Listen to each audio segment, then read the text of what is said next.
तो हेलो दोस्तों, स्वागत है आपका एक और नए लेक्चर के अंदर। मेरा नाम है सचिन भारद्वाज। आज के इस वीडियो के अंदर हम सेपरेशन ऑफ वेरिएबल कॉन्सेप्ट को समझने वाले हैं। धुआं धुआं कर देंगे, इसे क्वेश्चन करेंगे। ठीक है, चलिए।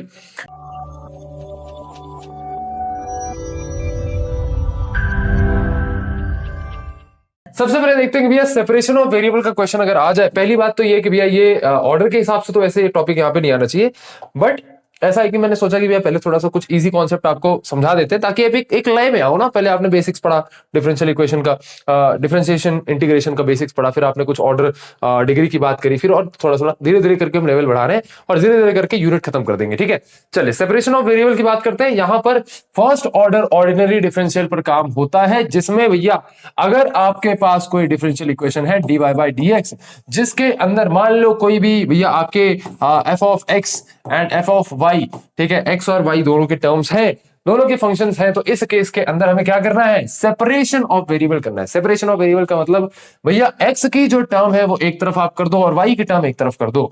तो कुछ इस तरीके से काम होता है कि जैसे मान लीजिए fx को हमने इधर कर लिया तो यहां पर 1 अपॉन fx हो गया। ठीक है, 1 अपॉन fx इधर हो गया, या फिर एक सेकंड y को इधर करते हैं, y को इधर करते हैं, x को इधर नहीं करते। ठीक है, तो f ऑफ y मान लीजिए इधर आ गया मेरा, f ऑफ y मेरा इधर आ गया, और f ऑफ y के साथ साथ, ठीक है, एक सेकेंड, f ऑफ y के साथ साथ, f ऑफ y के साथ साथ dy हम इधर रखते हैं, देन इधर साइड हमने f ऑफ x और d ऑफ x को भी उधर ही भेज दिया।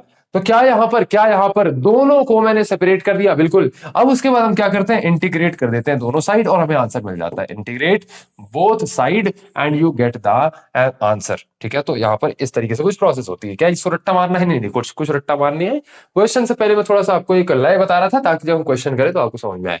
चलिए, बहुत ही एकदम बेसिक क्वेश्चन से शुरू करते हैं। यह सबसे पहले question dy by dx is equal to y by x। अब मैंने क्या बोला कि भैया y वाले टर्म को आप एक तरफ कर लो, x वाले टर्म को आप एक तरफ कर लो, क्योंकि हमें इंटीग्रेट करना है। तो dx जो है तो ये 1 बाई dx नहीं होना चाहिए, 1 बाई dy नहीं होना चाहिए, कुछ इस तरीके से हमें करना है। ठीक है, चलिए, तो यहां पर मैं y वाले टर्म को इधर भेज देता हूं, तो ये हो जाएगा 1 by y dy is equal to 1 by x, और ये हो जाएगा आपका dx। कुछ ऐसा हो जाएगा, बिल्कुल भैया कुछ ऐसा हो जाएगा। क्या इसको फर्दर में लिख सकता हूं? कि भैया सिंस या फिर इसको ऐसे लिखो, इंटीग्रेट बोथ साइड। सबसे पहले दोनों साइड पे इंटीग्रेट करो, इंटीग्रेट बोथ साइड। ठीक है, तो दोनों साइड आपको इंटीग्रेट करना है, तो इधर भी मैंने इंटीग्रेट किया, 1 बाय y और dy और 1 बाय x और dx। ठीक है, तो इसको भी आप इंटीग्रेट करो। अब हमें फॉर्मूला क्या पता है भैया? यहां पर हमें फॉर्मूला पता है क्या, कि भैया integration 1 by x dx is equal to log x। बिल्कुल भैया, ये फॉर्मूला हमें पता है। तो क्या मैं दोनों साइड इस फॉर्मूला को अप्लाई कर सकता हूं? log y, ठीक है, log y is equal to log x plus c। क्या मैं ऐसा कुछ लिख सकता हूं? बिल्कुल भैया ऐसा कुछ लिख सकता हूं। ठीक है, तो ये हो गया आपका फाइनल आंसर। ये हो गया भैया सेपरेशन ऑफ वेरिएबल का क्वेश्चन। क्या ऐसा क्वेश्चन आता है? ना। बस शुरू करने के लिए ये क्वेश्चन मैंने लिया, काफी इजी क्वेश्चन था और इससे आपको मेन कॉन्सेप्ट समझ में आ गया। चलिए, अब सेकेंडरी कॉन्सेप्ट की बात करते हैं। ये एक एक्चुअल क्वेश्चन है। ठीक है, चलिए, यहां पर सेम चीज करेंगे 1 प्लस वाई स्क्वायर को इधर भेज देंगे और dx को उधर भेज देंगे। ठीक है, तो जब 1 प्लस वाई स्क्वायर को इधर भेजेंगे तो ये क्या हो जाएगा? ये हो जाएगा 1 upon 1 plus y square is equal to, और इज इक्वल टू नहीं, यहाँ पर dy भी लगेगा। ठीक है, तो ये आपका dy इधर आ जाएगा, dx अपना उधर गया, तो ये 1 बाय 1 प्लस एक्स स्क्वायर यहाँ आ गया और dx यहाँ पर आ गया। बिल्कुल कोई दिक्कत यहाँ तक नहीं भैया, यहाँ तक हमें कोई भी दिक्कत नहीं है। हाँ, चलिए फर्दर इसको सॉल्व करते हैं। इंटीग्रेट बोथ साइड, जब दोनों साइड इंटीग्रेट करेंगे तो क्या होगा भैया? यहां पर भी इंटीग्रेशन लगेगा, 1 प्लस वाई स्क्वायर और ये हो जाएगा dy is equal to 1 plus x square और ये हो जाएगा dx बराबर। तो ये हो गया भैया dx। भैया सिग्नेचर मत करो, है ना, इत्मीनान से लिखो। हाँ, चलिए, तो ये भैया जब इसको इंटीग्रेट करेंगे तो हमें पता है 1 अपॉन 1 प्लस एक्स स्क्वायर का इंटीग्रेशन क्या होता है भैया? What is the integration of 1 upon 1 plus x square dx? भैया इसका इंटीग्रेशन होता है tan इनवर्स x। क्या होता है भैया? इसका इंटीग्रेशन होता है tan इनवर्स x। क्या होता है? tan इनवर्स x होता है। तो भैया यहाँ पर, सॉरी क्या लिख रहा हूं मैं, तो ये इस तरीके से भैया, इस तरीके से tan इनवर्स और यहाँ पर ये x। ठीक है, तो ये इसका इंटीग्रेशन हो जाता है। क्या मैं इसको यहाँ पर अप्लाई कर सकता हूँ? बिल्कुल भैया, इसको मैं यहाँ पर अप्लाई कर सकता हूँ। तो ये क्या हो जाएगा? ये हो जाएगा आपका, इधर साइड भी सेम चीज लगेगी, तो ये हो जाएगा आपका tan inverse y is equal to, इधर साइड ये हो जाएगा tan inverse x plus c। ठीक है, ये हो गया आपका फाइनल आंसर। क्या हो गया भैया? This is your final answer. तो ये तो अभी शुरुआत है, इसलिए क्वेश्चन अभी आपको इजी लग रहा है, अच्छा लग रहा है। धीरे धीरे अभी कॉन्सेप्ट समझ जाओ कि भैया कैसे क्वेश्चन को करना है, किस फ्लो में करना है। ठीक है, पहले सेपरेट कर लेना है, फिर इसको इंटीग्रेट कर देना है। ठीक है, चलिए अब नेक्स्ट क्वेश्चन की बात करते हैं भैया। नेक्स्ट क्वेश्चन है हमारा e x minus y plus x square e minus y. यहां पर भैया होता क्या है, दिक्कत दिक्कत यहां पर क्या आ रही है भैया? ये x और y तो सेपरेट हो सकते हैं, लेकिन इसका क्या करें? ये तो भैया एक ही टर्म में x और y दोनों वेरिएबल्स हैं, तो भैया सेपरेशन ऑफ वेरिएबल के अंदर हमें वेरिएबल सेपरेट करने पड़ेंगे। ठीक है, तो यहां पर हम क्या कर सकते हैं, यहां पर हम एक मैथमेटिकल कॉन्सेप्ट का यूज कर सकते हैं। हमें पता है सिंस सिंस हमें पता है कि भैया कि भाई anything anything a to the power m plus n is equal to a of m and a of n। क्या ऐसा हमें पता है? बिल्कुल भी ऐसा हमें पता है। तो क्या यही सेम चीज मैं यहाँ अप्लाई कर सकता हूँ? बिल्कुल भैया। तो क्या ये ऐसा हो जाएगा dy by dx is equal to e to the power यहाँ पर x और dot e to the power minus y, क्योंकि भैया यहाँ प्लस का साइन लगता है। ठीक है, तो यहाँ पर माइनस y को हमें एक टर्म कंसिडर करना पड़ेगा। ठीक है, plus x square e to the power minus y। चलिए फर्दर सॉल्व करते हैं। क्या यहाँ से e to the power minus y को मैं कॉमन ले सकता हूँ? बिल्कुल भैया, क्योंकि e to the power minus y को कॉमन ले लिया तो अंदर क्या बचा? ex और एक्स स्क्वायर, तो ये हो जाएगा ex प्लस एक्स स्क्वायर। बिल्कुल भैया, तो ये हो गया। और यहाँ पर हो गया dy बाई dx। बिल्कुल भैया। चलिए अब क्या हम सेपरेशन ऑफ वेरिएबल कर सकते हैं? बिल्कुल भैया, इसको हम इधर भेज देंगे और इसको इधर रहने देंगे। तो ये हो जाएगा आपका 1 upon e to the power minus y, और ये हो जाएगा dy इज इक्वल टू इस केस के अंदर ये हो जाएगा ex प्लस एक्स स्क्वायर, और ये हो जाएगा आपका dx। बिल्कुल बिल्कुल, ठीक है ठीक है। अब इसको फर्दर सॉल्व करते हैं। जब फर्दर इसको सॉल्व करेंगे, जब इसको फर्दर हम यहाँ पे सॉल्व करेंगे, तो भैया क्या e to the power minus y, ये क्या इनवर्स है? बिल्कुल भैया, माइनस वाई। अगर e to the power y को ऊपर भेजेंगे तो क्या ये प्लस हो जाएगा? बिल्कुल भैया, तो ये हो जाएगा क्या अपना e to the power y d y is equal to e to the power x plus x square, और ये हो जाएगा dx बराबर। अब यहाँ पर इंटीग्रेट करिए दोनों साइड, इंटीग्रेट बोथ साइड, हाँ स्वाहा, इंटीग्रेट बोथ साइड। जब दोनों साइड आप इंटीग्रेट करेंगे तो क्या होगा भैया? यहाँ पर भी इंटीग्रेशन लग जाएगा, ई वाई और d y is equal to e x plus x square और डी एक्स। तो यहाँ पर भी आपने इंटीग्रेशन लगा दिया। चलिए भैया, हमें क्या पता है? हमें क्या पता है एक्स का इंटीग्रेशन क्या होता है भैया? यहां पर लिख देते हैं प्रॉपर फॉर्मूलाज को, प्रॉपर लिखेंगे भैया। Integration e x d x is equal to e x plus c बराबर बराबर। और यहां पर किसका इंटीग्रेशन है? एक्स स्क्वायर का। भैया एक्स स्क्वायर का इंटीग्रेशन, अगर x to the power n का इंटीग्रेशन कर रहे हैं तो ये क्या होता है? X to the power n plus one divided by n plus one बराबर, और प्लस सी यहाँ पे आप ऐड करते हैं। सेम चीज मैं यहाँ अप्लाई कर सकता हूँ। बिल्कुल भैया, सेम चीज मैं यहाँ अप्लाई कर सकता हूँ। तो क्या यहाँ पर इसका इंटीग्रेशन लिख सकता हूं मैं e to the power y? बिल्कुल भैया। चलिए देन फर्दर इसका अलग से इंटीग्रेशन होगा, इसका अलग से होगा। अब चाहे तो मैं तोड़ के भी दिखा सकता हूं भैया, यहाँ पर e to the power x और plus plus further e to the power x square dx। चलिए ठीक है, कर देता हूं। e to the power y is equal to यहाँ पर e to the power x as it is रहेगा plus x cube divided by 3, और यहाँ पर होल प्लस c। ये हो गया आपका आंसर।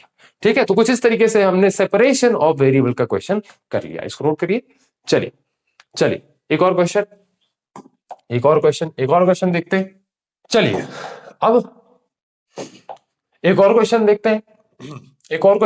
तो भैया यहां पर ये इस क्वेश्चन के अंदर हमें क्या दिख रहा है भैया? यहां पर हमें दिख रहा है क्योंकि ये वाली y वाली टर्म है, और यहां पर अच्छा ये cos x है, ठीक है, cos x dx e to the power y sin x और dy। ठीक है, चलिए सबसे पहले तो ये वाले टर्म को आप उधर भेजिए, तो ये हो जाएगा e to the power y plus 1, ठीक है, cos x dx प्लस नहीं, इसको हम उधर भेज देंगे। ठीक है, तो ये हो जाएगा आपका equal to minus of e to the power y sin x dy।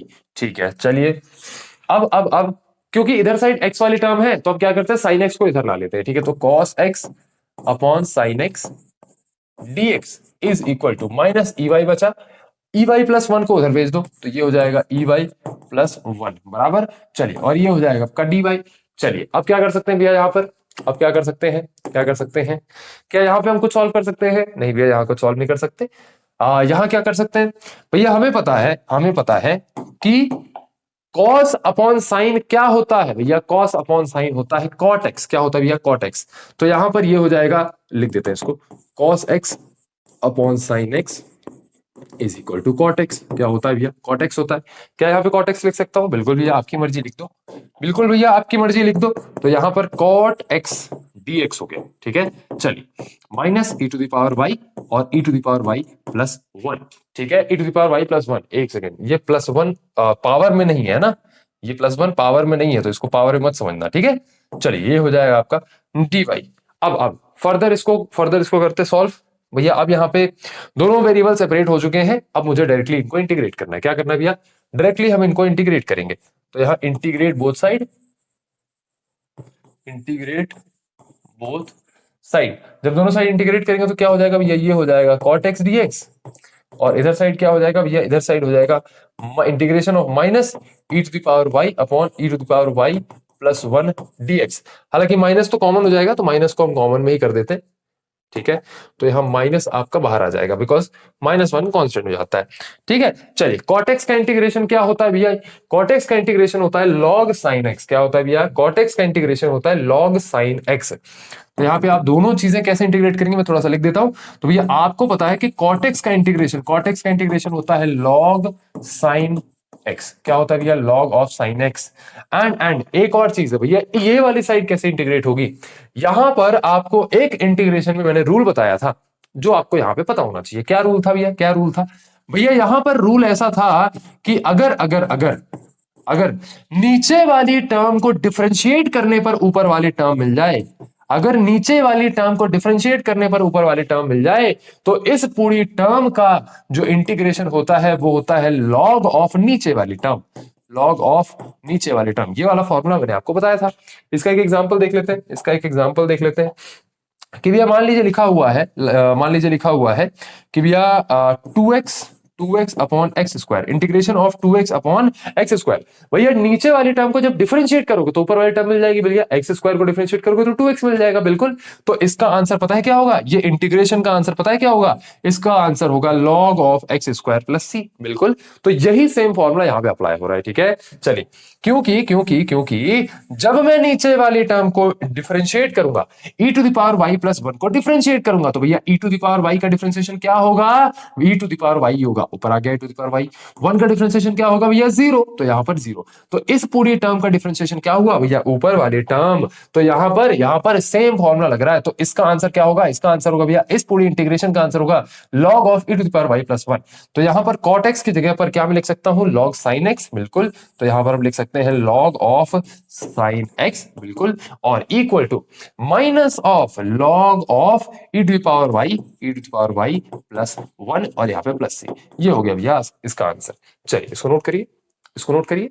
आशा करता हूं ये सभी चीजें आपको समझ में आई होंगी। मिलते हैं आपके किसी और लेक्चर के अंदर, तब तक के लिए अपना ध्यान रखिए। आपका बहुत बहुत धन्यवाद।